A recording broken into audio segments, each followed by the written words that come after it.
Doctor APJ Abdul Kalam ಅವರು ಒಂದ್ಸತಿ ಒಂದು ಪ್ರೋಗ್ರಾಮ್ ಹೋದಾಗ ಅಲ್ಲಿ ಒಂದು ಹುಡುಗಿ ಒಂದು ಕ್ವಶನ್ ಕೇಳುತ್ತೆ ದಟ್ ನಮ್ ದೇಶದ ಸ್ಟ್ರೆಂತ್ ಮತ್ತೆ ವೀಕ್ನೆಸಸ್ ಏನು ಅಂತ. ಸೊ ಆ ಟೈಮ್ ಅಲ್ಲಿ ಡಾಕ್ಟರ್ APJ ಅಬ್ದುಲ್ ಕಲಾಂ ಅವರು ಅಂತಾರೆ ದಟ್ ನಮ್ ದೇಶದ ಸ್ಟ್ರೆಂತ್ ಮತ್ತೆ ವೀಕ್ನೆಸಸ್ ಬಂದೆ ನಮ್ಮ ಯೂತ್ಸ್ ಗಳು ಅಂತ. ಸೊ ಐ ಥಿಂಕ್ ಈ ಸ್ಟೇಟ್ಮೆಂಟ್ ಬಂದ್ಬಿಟ್ಟು ಬರೀ ನಮ್ ದೇಶಕ್ಕೆ ಮಾತ್ರ ಅದು ಸೀಮಿತ ಆಗಿಲ್ಲ ಅನ್ಸುತ್ತೆ. ಸೊ ಈ ಪಾಯಿಂಟ್ ಎಲ್ಲಾ ದೇಶಕ್ಕೂ ಇಂಪ್ಲಿಮೆಂಟ್ ಆಗುತ್ತೆ ಅನ್ಸುತ್ತೆ. ಏನಕ್ಕೆ ಅಂದ್ರೆ ಇತ್ತೀಚೆಗೆ ಆದಂತ ಒಂದು ನೇಪಾಳಲ್ಲಿ ಏನ್ ಪ್ರೊಟೆಸ್ಟ್ ಆಯ್ತಲ್ಲ, ಸೊ ಆ ಪ್ರೊಟೆಸ್ಟ್ ಇದಕ್ಕೆಲ್ಲ ಒಂದು ಲಿವಿಂಗ್ ಪ್ರೂಫ್. ಸೊ ಬನ್ನಿ ಇವತ್ತಿನ ಕಂಟೆಂಟ್ ನ ಶುರು ಮಾಡೋಣ. ಸೊ ಫಸ್ಟ್ ಆಫ್ ಆಲ್ ಏನಕ್ಕೆ ನೇಪಾಳಿನ ಯೂತ್ಸ್ ಅವ್ರ ದೇಶದ ವಿರುದ್ಧನೇ ತಿರುಗಿ ಬಿದ್ರು? ಅದೇನ್ ಬರೀ ಸೋಷಿಯಲ್ ಮೀಡಿಯಾ ಬ್ಯಾನ್ ಮಾಡಿದಕ್ಕೆ ಮಾತ್ರ ಅವ್ರ ದೇಶದ ವಿರುದ್ಧ ತಿರುಗಿ ಬಿದ್ರ, ಇಲ್ಲಾಂದ್ರೆ ಬೇರೆ ಏನಾದ್ರು ರೀಸನ್ ಇತ್ತ ಅನ್ನೋದನ್ನ ಕೂಡ ತಿಳ್ಕೊಳ್ಳೋಣ ಬನ್ನಿ. ಸೊ ಇದ್ರೆಲ್ಲ ಬಗ್ಗೆ ತಿಳ್ಕೊಳಕ್ಕಿಂತ ಮುಂಚೆ ನಾವು ಒಂದ್ ಸ್ವಲ್ಪ ನೇಪಾಳಿನ ಹಿಸ್ಟ್ರಿಗೆ ಹೋಗ್ಬೇಕಾಗತ್ತೆ. ನೇಪಾಳಿನ ಹಿಸ್ಟ್ರಿ ಬಂದೇನು ತುಂಬಾ ದೊಡ್ಡ ಹಿಸ್ಟ್ರಿ ಅಂತ ಏನಿಲ್ಲ, ಒಂದ್ ಸ್ವಲ್ಪ ಒಂದ್ ಚಿಕ್ಕ ಹಿಸ್ಟ್ರಿ ತರ ಇದೆ. ಸೊ ಅದ್ರ ಹಿಸ್ಟ್ರಿ ಏನಪ್ಪಾ ಅಂದ್ರೆ ಸ್ಟಾರ್ಟಿಂಗ್ ಟಿಲ್ 2008 ವರೆಗೂ ನೇಪಾಳ ಬಂದು ಒಂದು ರಾಜ ಆಡಳಿತದಲ್ಲಿ ಇರುತ್ತೆ, ಅನ್ನೊಂದು ಕಿಂಗ್ಸ್ ರೂಲ್ ಅಲ್ಲಿ ಇರುತ್ತೆ. ಸೊ ಅದಾದ್ಮೇಲೆ ಯಾವಾಗ ಅಲ್ಲಿನ ಕಿಂಗ್ಸ್ ರೂಲ್ ತುಂಬಾ ಜನಕ್ಕೆ ಸ್ವಲ್ಪ ಎಕ್ಟಿಕ್ ಅನ್ಸುತ್ತೆ, ಸೊ ಆ ಟೈಮಲ್ಲಿ ಅಲ್ಲಿನ ಜನ ಹೋಗ್ಬಿಟ್ಟು ಅಲ್ಲಿನ ನೆಕ್ಸಲೇಟ್ಸ್ ಗಳ ಜೊತೆ ಸೇರ್ಕೊಂಡು ಒಂದು ಪ್ರೊಟೆಸ್ಟ್ ಶುರು ಮಾಡ್ತಾರೆ. ಸೊ ಆ ಪ್ರೊಟೆಸ್ಟ್ ಶುರು ಮಾಡಿ ಕೊನೆಗೆ ಯಾವ ತರ ಆಗತ್ತೆ ಅಂದ್ರೆ ಅಲ್ಲಿನ ರಾಜರು ಏನ್ ಇರ್ತಾರೆ ಅವ್ರನ್ನ ಹೊಡೆದಿ ದೇಶದಿಂದ ಆಚೆ ಕಡೆ ಓಡಿಸ್ಬಿಡ್ತಾರೆ ಮಾಡ್ತಾರೆ. ಅದೇ ಬಂದು the communist party of Nepal ಅಂತ.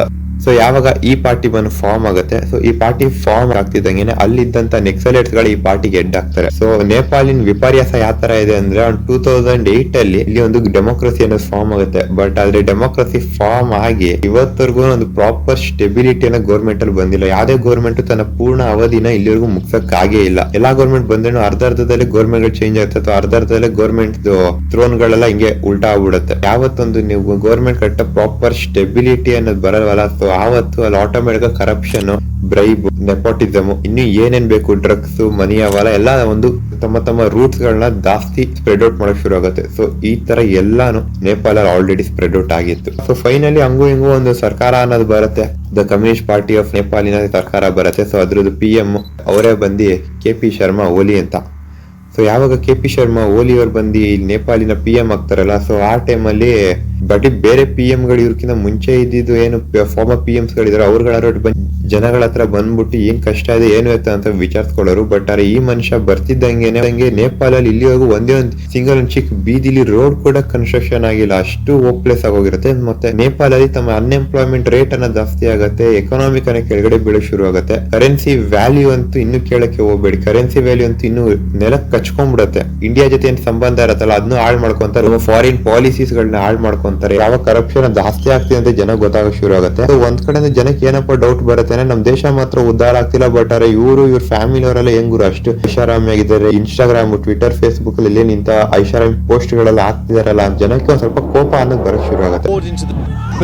ಯಾವಾಗ ಅಲ್ಲಿ ಜನಕ್ಕೆ ಅಲ್ಲಿ ಯೂತ್ಸ್ ಗಳಿಗೆ ಫ್ರಸ್ಟ್ರೇಷನ್ ಆಗಿ ಶುರು ಆಗುತ್ತಲ್ಲ, ಆ ಟೈಮ್ ಅಲ್ಲಿ ಸ್ಟಾರ್ಟಿಂಗ್ ಬಾಯ್ಕಾಟ್ ಮತ್ತೆ ಹ್ಯಾಶ್ ಟ್ಯಾಗ್ಸ್ ಗಳನ್ನ ಇನ್ಸ್ಟಾಗ್ರಾಮ್, ಟಿಕ್ಟಾಕ್ ಮತ್ತೆ ಇನ್ನು ಒಂದ್ ಸ್ವಲ್ಪ ಆಪ್ಸ್ ಗಳು ಸೋಷಿಯಲ್ ಮೀಡಿಯಾ ಪ್ಲಾಟ್ಫಾರ್ಮ್ಸ್ ಗಳಲ್ಲಿ ಪೊಟ್ರೆ ಮಾಡಕ್ ಶುರು ಮಾಡ್ತಾರೆ. ಇದಕ್ಕೆ ತಮ್ಮ ಆಪೋಸಿಟ್ ಪಾರ್ಟಿ ಏನು KP ಓಲಿ ಶರ್ಮಾ ಅವರ ಆಪೋಸಿಟ್ ಪಾರ್ಟೀಸ್ ಗಳು ಏನಿರುತ್ತಲ್ಲ, ಸೊ ಅವ್ರುಗಳು ಇದಕ್ಕೆ ಸಪೋರ್ಟ್ ಮಾಡಕ್ ಶುರು ಮಾಡ್ತಿರ್ತಾರೆ. ಸೊ ಇವೆಲ್ಲ ಯಾವಾಗ ಒಂದ್ ಕಡೆಯಿಂದ ಆಗ್ತಾ ಬರ್ತಿರುತ್ತೆ, ಬಟ್ ಅಲ್ಲಿ ಇನ್ನೊಂದ್ ಕಡೆ ಯಾವಾಗ ಪ್ರೊಟೆಸ್ಟ್ ಗಳು ಜಾಸ್ತಿ ಆಗಿ ಶುರು ಆಗುತ್ತೆ, ನೇಪಾಲ್ ಒಂದು ಪಿಟಿಷನ್ ಹಾಕತ್ತೆ. ಅಲ್ಲಿನ ಏನ್ IS ಕೋರ್ಟ್ ಅಂತ ಅಂತಾರಲ್ಲ, ಆ ಕೋರ್ಟ್ ಅಲ್ಲಿ ಒಂದು ಪಿಟಿಷನ್ ಹಾಕತ್ತೆ. ದಟ್ ಗೌರ್ಮೆಂಟ್ ಇಂದ ಅಫಿಷಿಯಲ್ ಸ್ಟೇಟ್ಮೆಂಟ್ ಪ್ರಕಾರ 26 ಆಪ್ಸ್ ಗಳು ಏನ್ ವೆಸ್ಟರ್ನ್ ಕಂಟ್ರಿ ಆಪ್ ಗಳನ್ನ ನಾವು ಬ್ಯಾನ್ ಮಾಡಿದೀವಲ್ಲ, ಅವ್ರು ಯಾರು ಈ ಆಪ್ ಗಳು ಯಾವ್ದು ನಾವು ಗೌರ್ಮೆಂಟ್ ಗೆ ರಿಜಿಸ್ಟ್ರೇಷನ್ ಮಾಡ್ಕೊಂಡಿಲ್ಲ. ಸೊ ನಮ್ಮ ಗೌರ್ಮೆಂಟ್ ಮತ್ತೆ ನಮ್ಮ ಪೀಪಲ್ ನ ಹಿತಾಸಕ್ತಿ ನೋಡ್ಬಿಟ್ಟೆ ನಾವು ಈ ಆಪ್ ಗಳನ್ನ ಬ್ಯಾನ್ ಮಾಡ್ತಾ ಇದೀವಿ ಅಂತ ಒಂದು ಸ್ಟೇಟ್ಮೆಂಟ್ ಕೊಡುತ್ತೆ.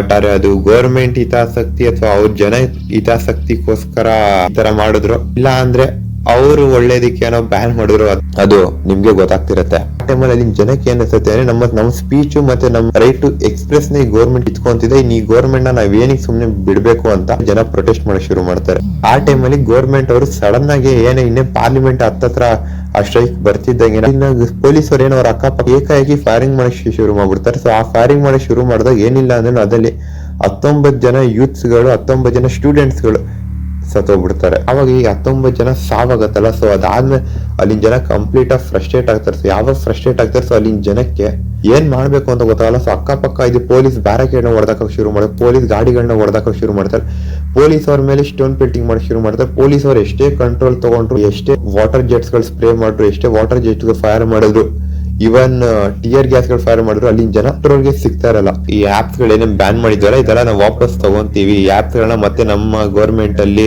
ಆಪರೇಟ್ ಮಾಡಕ್ ಪರ್ಮಿಷನ್ ಕೊಡ್ತೀವಿ ಅಂತ ಅಲ್ಲಿನ ಗೌರ್ಮೆಂಟ್ ಒಪ್ಕೊಳ್ಳುತ್ತೆ. ಅಲ್ಲಿನ ಜನಕ್ಕೆ ಒಂದೇ ಡಿಮ್ಯಾಂಡ್ ಇರುತ್ತೆ, ದಟ್ ಅಲ್ಲಿನ PM, ಅಲ್ಲಿನ ಫೈನಾನ್ಸ್ ಮಿನಿಸ್ಟರ್ ಮತ್ತೆ ಯಾರ್ಯಾರು ಇನ್ ಅಥಾರಿಟಿ ಇರ್ತಾರಲ್ಲ ಸೊ ಅವರೆಲ್ಲ ತಮ್ಮ ಪೋಸ್ಟ್ ಗಳಿಗೆ ರಿಸೈನ್ ಮಾಡ್ಲೇಬೇಕು ಅಂತ. ಸೊ ಬೇರೆ ಯಾವ ಆಪ್ಷನ್ ಇಲ್ಲದೆ PM ಅವ್ರ ಪೋಸ್ಟ್ ಗಳಿಗೆ ಅಲ್ಲಿನ PM, ಅಲ್ಲಿನ ಫೈನಾನ್ಸ್ ಮಿನಿಸ್ಟರ್, ಅಲ್ಲಿನ ರೆವೆನ್ಯೂ ಮಿನಿಸ್ಟರ್ ಅವರೆಲ್ಲರೂ ತಮ್ಮ ಪೋಸ್ಟ್ ಗಳನ್ನ ರಿಸೈನ್ ಮಾಡಿ ಕೆಳಗಡೆ ಇಳಿತಾರೆ.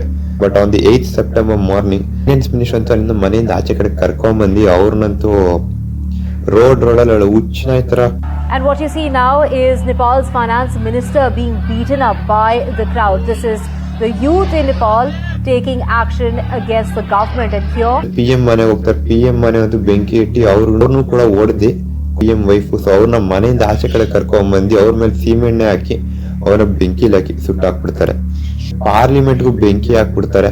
ಸೊ ಈ ಕಂಟೆಂಟ್ ಇಂದ ನಮ್ಗೆ ಏನ್ ಅರ್ಥ ಆಗತ್ತೋ ಇಲ್ವೋ ಗೊತ್ತಿಲ್ಲ, ಬಟ್ ಒಂದಂತೂ ನಾನೇನ ಅರ್ಥ ಮಾಡ್ಕೊಂಡೆ ಅಂದ್ರೆ ಯಾವ್ದೇ ದೇಶಕ್ಕೂ ತಮ್ಮ ಯೂತ್ಸ್, ತಮ್ಮ ಯುವ ಪೀಳಿಗೆ ಅನ್ನೋದು ಎಷ್ಟು ಇಂಪಾರ್ಟೆಂಟ್ ಅಂದ್ರೆ ಆ ಯೂತ್ಸ್ ಗಳು ಬೇಕಾದ್ರೆ ತಮ್ಮ ದೇಶನ ಉದ್ಧಾರ ಮಾಡೋದಕ್ಕೆ ಒಂದ್ ಮುಂದೆ ಸ್ಟೆಪ್ ಕೂಡ ತಗೊಬಹುದು, ಆ ದೇಶನ ಹಾಳ್ ಮಾಡೋದು ಕೂಡ ಒಂದ್ ಸ್ಟೆಪ್ ಮುಂದೆ ತಗೊಬಹುದು ಅಂತ ಹೇಳ್ತಾ ಇವತ್ತಿನ ಕಂಟೆಂಟ್ ನಾನು ಇಲ್ಲಿ ಮುಗಿಸ್ತಾ ಇದೀನಿ. ಸೊ ಅಲ್ಲಿವರೆಗೂ ಸ್ಟೇ ಟ್ಯೂನ್ಡ್. ಜೈ ಹಿಂದ್.